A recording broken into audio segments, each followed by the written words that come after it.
നിങ്ങളുടെ favourite shows ഇനി ഒരിക്കലും മിസ്സാവില്ല. ഇപ്പോൾ C5 കാണും നിങ്ങളുടെ ഫേവറേറ്റ് ഷോ തികച്ചും സൗജന്യമായി.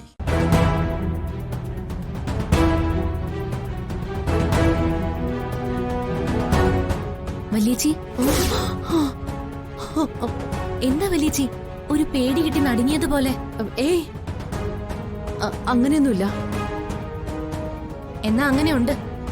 വെറുതെ ഇവിടെ ഇങ്ങനെ ഒറ്റയ്ക്ക് വന്ന് വലിയേച്ചി ആലോചിച്ച് നിക്കില്ലല്ലോ. ഒറ്റ കാര്യം അറിഞ്ഞാ മതി എനിക്ക്. വേണുവക്കീലിനെ കണ്ടതിനെ കുറിച്ചാണോ വലിയേച്ചി ആലോചിച്ച് കൂട്ടുന്നത്? അത് നീ എങ്ങനെ കണ്ടു?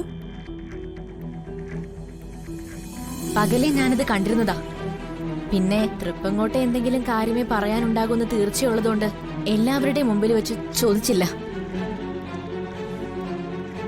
പറ വലിയേച്ചി, എന്തിനാ വേണ്ടൂട്ടെ കാണാൻ വന്നത്? പറ, എന്തെങ്കിലും കുഴപ്പമാണോ അവിടെ?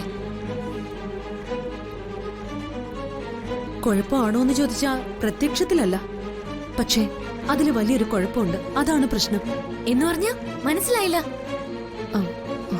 അത് തൃപ്പങ്ങോട്ടെ ജനങ്ങൾക്ക് വേണ്ടി ഞാൻ പൗർണമി ഉത്സവത്തിന് അങ്ങോട്ട് ചെല്ലണമെന്നാ വേണുവേട്ടൻ പറയുന്നത്. ഞാൻ തന്നെ പൂർണ്ണകുംഭ പ്രദക്ഷിണവും ഉടവാൾ പൂജയും നടത്തണമെന്നും നിർബന്ധം പറയുന്നു. എന്നിട്ട് ചേച്ചി എന്ത് തീരുമാനിച്ചു? തൃപ്പങ്ങോട്ടേക്ക് പോണോന്നാണോ വേണ്ടെന്നാണോ? ഞാൻ എങ്ങനെ അവിടെ ചെല്ലും മോളെ? ഇപ്പോഴും പകയുള്ള പാമ്പ് പോലെ മേഘനാഥൻ ജീവിച്ചിരിക്കുന്ന മണ്ണാ അത്. അവിടേക്ക് എന്ത് പേരും എന്ത് മുഖവും വെച്ച് ചെല്ലും ഞാൻ. ഇത്രയും നാള് ഒളിച്ച് ജീവിച്ചത് എന്തിനാണെന്ന് നിനക്കും അറിയാത്തതൊന്നും അല്ലല്ലോ, ആണോ? അറിയാം, സമ്മതിക്കുന്നു. പക്ഷേ ഉടവാൾ പൂജ നടത്തുക എന്ന് പറയുമ്പോ അത് തൃപ്പങ്ങോട്ടെ പെൺമക്കൾ തന്നെ ചെയ്യേണ്ടതല്ലേ? സുഭദ്രിച്ചു പോയി, ഇനി രാധചേച്ചി തന്നെയല്ലേ ആ ഉത്തരവാദിത്തം ഏറ്റെടുക്കേണ്ടത്.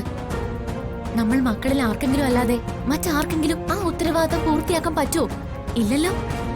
എന്നുവെച്ചാ കുഞ്ഞോൾ എന്താ ഈ പറയുന്നേ? ഞാൻ വീണ്ടും തൃപ്പങ്ങോട്ടേക്ക് തിരിച്ചു ചെല്ലണമെന്നാണോ?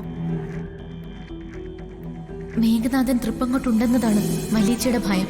യഥാർത്ഥത്തിൽ അയാൾ ഈ നാട്ടിലാ ഉള്ളത്. നാഥൻ സാർ എന്ന പേരിൽ ശരിക്കും ഈ മണ്ണിലാണ് വലിയച്ചി സുരക്ഷിതയല്ലാത്തത്. പറ മോളെ, എന്താ നിന്റെ മനസ്സില്? തുറന്നു പറ നീ. ചേച്ചി തൃപ്പങ്ങോട്ടേക്ക് പോണോന്നാണ് എന്റെ അഭിപ്രായം. പോയാൽ മാത്രം പോരാ, പൂർണ്ണകുംഭ പ്രദക്ഷിണവും ഉടവാൾ പൂജയും നടത്തുകയും വേണം, പാരമ്പര്യ രീതിയിൽ തന്നെ. കാരണം നമ്മൾ എല്ലാവരും ഭയക്കുന്ന മേഘനാഥൻ ഇപ്പൊ തൃപ്പങ്ങോട്ടില്ല, ഉള്ളത് ഈ നാട്ടിലാ.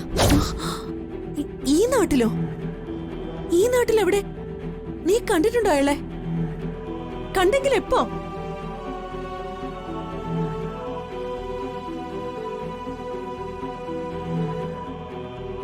ഡീ, ചോദിച്ചത് കേട്ടില്ലേ നീ? മേഘനാഥൻ തൃപ്പങ്ങോട്ടില്ലെന്ന് നിനക്കെങ്ങനെ അറിയാമെന്ന്? പറ കുഞ്ഞോളെ. അന്ന് അമ്പലത്തിൽ കണ്ടതല്ലാതെ പിന്നീട് എപ്പോഴെങ്കിലും നീ മേഘനാഥനെ കണ്ടിട്ടുണ്ടോ? എവിടെയെങ്കിലും വെച്ച്?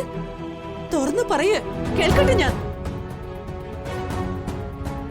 തൊട്ടു തൊട്ടില്ല എന്ന മട്ടില് വല്യേച്ചി കാണാതെ പോയ നാഥൻ സാറാണ് മേഘനാഥൻ എന്ന് തുറന്നു പറയണോ? ഇപ്പൊ പലവട്ടം ഞാൻ കണ്ടു കഴിഞ്ഞു എന്ന് പറയണോ? പറ മോളെ, നീ മേഘനാഥനെ വീണ്ടും കണ്ടിട്ടുണ്ടോ? എന്താ ഈ ആലോചിക്കുന്നത്? കണ്ടെങ്കിൽ തുറന്നു പറ നീ. ഇല്ല, കണ്ടിട്ടില്ല. ഹോ, ഞാൻ ഓർത്തു നീ വീണ്ടും അയാളെ. അന്ന് അമ്പലത്തിൽ വെച്ച് വലിയേച്ചി കണ്ടതല്ലേ? എനിക്ക് തോന്നുന്നത് അയാൾ ഇവിടെ തന്നെ ഇപ്പോഴും കാണുന്നാ. അപ്പൊ പിന്നെ എന്തുകൊണ്ടും വലിയേച്ചി തൃപ്പങ്ങോട്ടേക്ക് പോകുന്നതല്ലേ നല്ലത്? വലിയേച്ചി ഒന്ന് ആലോചിച്ച് നോക്ക്. പക്ഷേ ഞാൻ അങ്ങോട്ട് ചെന്നു എന്നറിഞ്ഞ അയാള് വരും മോളെ.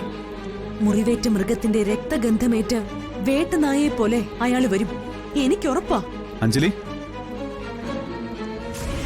അപ്പൊ ഒരു മകന്റെ വില എന്താന്ന് അറിയാം നിനക്കല്ലേ?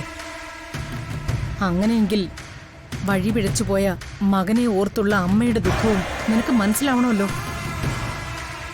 ഈ മകൻ സ്വയം വഴി പിഴച്ചതല്ല, അമ്മ തന്നെ വിഷം കുത്തിവെച്ച് വഴി പിഴപ്പിച്ചതാ. അതുകൊണ്ടാ ആ അമ്മയുടെ കപട ദുഃഖത്തിന് ഞാൻ വില തരാത്തത്. നീ ഇനി എന്ത് ന്യായം പറഞ്ഞാലും ഇപ്പൊ എനിക്ക് തൃപ്തിയാ തോന്നുന്നത്. പെറ്റമ്മ ഇവിടുന്ന് ഇറങ്ങിപ്പോയിട്ട് പോലും വിഷമമില്ലാത്തവൻ നഷ്ടപ്പെട്ടു പോയ സ്വന്തം മകനെ ഓർത്ത് ദുഃഖിക്കുന്നുണ്ടല്ലോ. എനിക്ക് സന്തോഷായി. പക്ഷേ ഒരു കാര്യം നീ ഓർത്തോ മേഘ, ഒരിക്കലും നിന്റെ മകനെ നിനക്ക് തിരിച്ചു കിട്ടില്ല. ഒരിക്കലും. കാരണം സുഭദ്ര ഒരിക്കലും രാധയെ നിനക്ക് കിട്ടാൻ സമ്മതിക്കില്ല. അതെനിക്ക് ഉറപ്പാ. അത് നിങ്ങളാണോ തീരുമാനിക്കുന്നത്? ഞാനല്ല, സുഭദ്ര തന്നെയാണ് തീരുമാനിക്കുന്നതെന്ന് വെച്ചോ.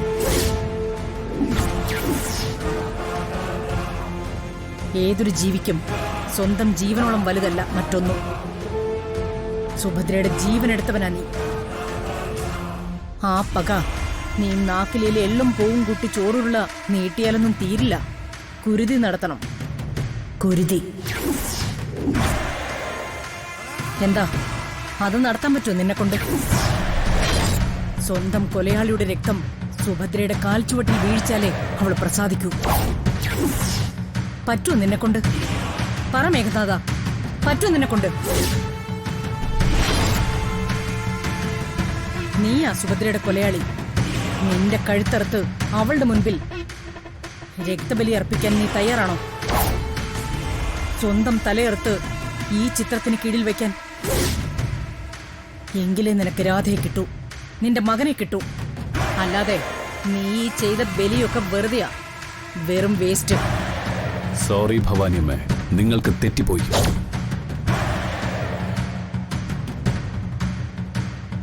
സുഭദ്രയുടെ മരണം നടന്നെങ്കിൽ അതിന്റെ പ്രധാന കാരണം ഞാനായിരുന്നില്ല. ഞാൻ വെറും ഒരായുധം മാത്രമായിരുന്നില്ലേ, മഹാവിഷ്ണുവിന്റെ സുദർശന ചക്രം പോലെ. മനസ്സിലായില്ല.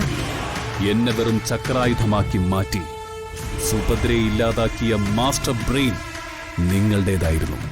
എന്റെ കല്യാണം ഉൾപ്പെടെ. അതുകൊണ്ട് തന്റെ കൊലയാളിയുടെ രക്തം മാത്രമേ സുഭദ്രയെ പ്രസാദിപ്പിക്കുകയുള്ളൂ എങ്കിൽ, രാധയെ എനിക്ക് കിട്ടുകയുള്ളൂ എങ്കിൽ ആ കർമ്മം ചെയ്യാനും ഞാൻ തയ്യാറാണ്.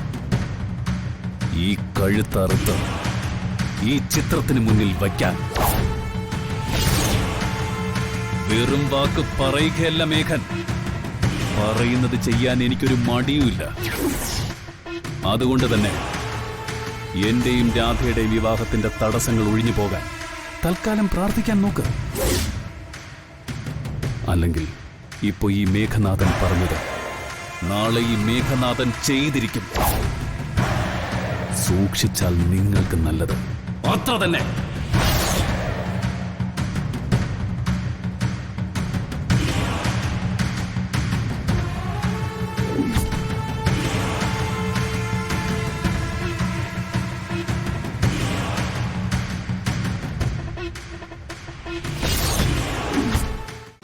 ഡൗൺലോഡ് ചെയ്യൂ C5 ആപ്പ്. കാണൂ എല്ലാ എപ്പിസോഡുകളും സൗജന്യമായി.